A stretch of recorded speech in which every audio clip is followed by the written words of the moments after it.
Donc, comme je disais dans l'introduction, le succès d'une agence comme la nôtre repose principalement sur son niveau de créativité, pas uniquement dans notre métier, dans ce qu'on livre à nos clients, mais aussi et surtout dans notre façon d'aborder notre business. Et donc, on a une créativité qui est située à la fois sur le plan stratégique, mais aussi opérationnel. Pour parler de la partie stratégique, clairement, on est censé innover en termes de positionnement, d'offres de produits, d'offres de prix également. Et donc, on est censé rester à la veille et à l'affût de nouvelles technologies, de nouvelles offres qu'on peut intégrer à la nôtre pour justement assurer une pérennité de la boîte et surtout une évolution à la fois sur le plan humain, financier et surtout en termes d'offres et d'agressivité commerciale. Et donc, ça, c'est sur le plan, bien sûr, stratégique. Après, il y a toute la partie opérationnelle. Et donc, au quotidien, nos équipes sont amenées à apporter une plus-value en termes de réflexion pour l'ensemble des métiers qu'on a ici à l'agence.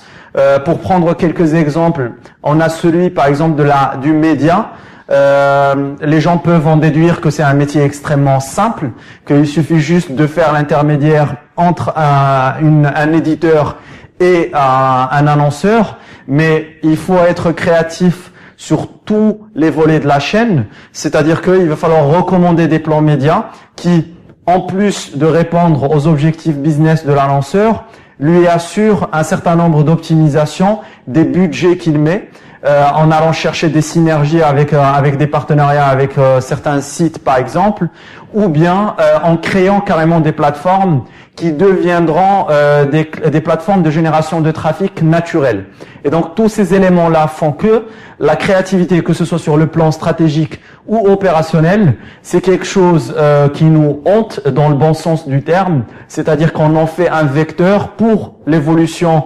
du rendu de l'agence, pour l'évolution de ce qu'on livre pour nos annonceurs.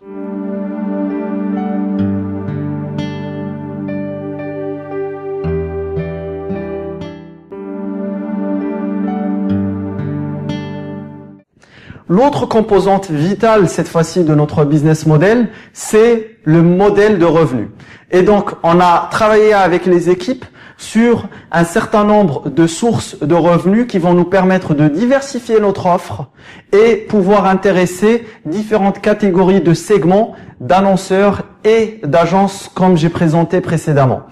Et donc, on est sur des transactions classiques, c'est-à-dire que c'est des opérations one-shot d'achat-revente, comme c'est le cas par exemple pour le volet média, où notre travail consiste à faire l'intermédiaire entre les éditeurs et l'agence, mais bien sûr avec une composante en termes de conseils et de recommandations stratégiques. Et puis, il y a d'autres modèles qui sont